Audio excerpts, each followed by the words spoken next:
Bonjour à tous.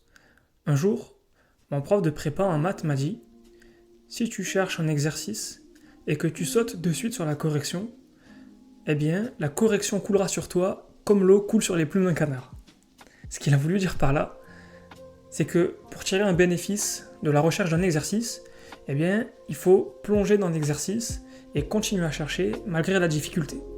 De la même manière, pour apprendre son cours, c'est inutile d'aller directement le lire. Et il va falloir le travailler en se mettant en difficulté.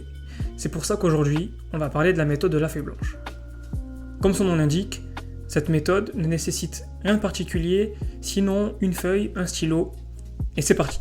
Avec cette méthode, tu vas travailler ton cours de manière proactive, en te mettant en difficulté, de la même manière qu'un exercice de maths nous met en difficulté. Et tu verras, je l'espère, des progrès significatifs dans ton apprentissage. Pour mettre en place cette méthode, rien de plus simple. Moi je vois 3 étapes clés pour pouvoir l'appliquer correctement. Dans un premier temps, il va te falloir que tu essayes de restituer ton cours comme il est écrit dans ton cahier. C'est un objectif inatteignable bien sûr, mais il faut que tu vises ça comme un idéal. Donc, dans un premier temps, moi je t'invite à essayer d'écrire le maximum de choses qui te viennent en tête. Ensuite, à le structurer, de sorte que, rien qu'à partir de cette feuille, tu puisses donner une petite conférence, un petit exposé pour pouvoir expliquer ce cours à quelqu'un d'autre. Bien sûr, sur cette chaîne, on va parler de mathématiques. Alors, en maths, il va falloir plus précisément que tu puisses énoncer toutes les définitions relatives à un chapitre, et bien sûr, les propriétés et les théorèmes qu'impliquent ces définitions. Et comme en maths, tout se démontre, eh bien, dans l'idéal, il faudrait aussi que tu puisses tout démontrer. C'est quelque chose de difficile, mais si tu parviens à faire ça, tu sais que tu connaîtras ton cours. Dans un deuxième temps, et c'est peut-être l'étape la plus importante, il va falloir que tu puisses identifier tes lacunes. Quand tu as essayé de restituer ton cours, tu t'es sûrement rendu compte qu'il y avait des imprécisions, quelque chose qui te manquait. Tu avais peut-être la sensation d'oublier quelque chose, justement. Donc, pour identifier tes lacunes, prends ton cours et regarde tout ce qui te manque, tout ce que tu as oublié et toutes les imprécisions que tu as pu faire. Et enfin, dans une troisième étape, travaille ces imprécisions de manière spécifique. Pas la peine de se concentrer sur le reste, tu le connais déjà. Par exemple, si une démonstration t'a posé problème, eh bien, essaie d'identifier l'idée qui te manquait. En général, une démonstration réside sur une idée clé. Si tu arrives à la trouver et à la retenir, c'est bon, tu auras la démonstration en tête.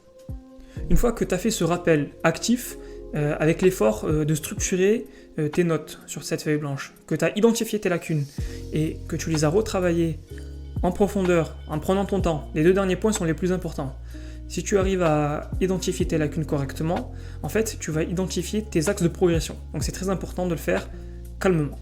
Donc quand tu travailles un chapitre de maths, ou quoi que ce soit d'autre, je t'invite à recommencer ce processus plusieurs fois, en essayant à chaque étape d'être plus précis, plus rigoureux, de rentrer dans le détail de tous les raisonnements.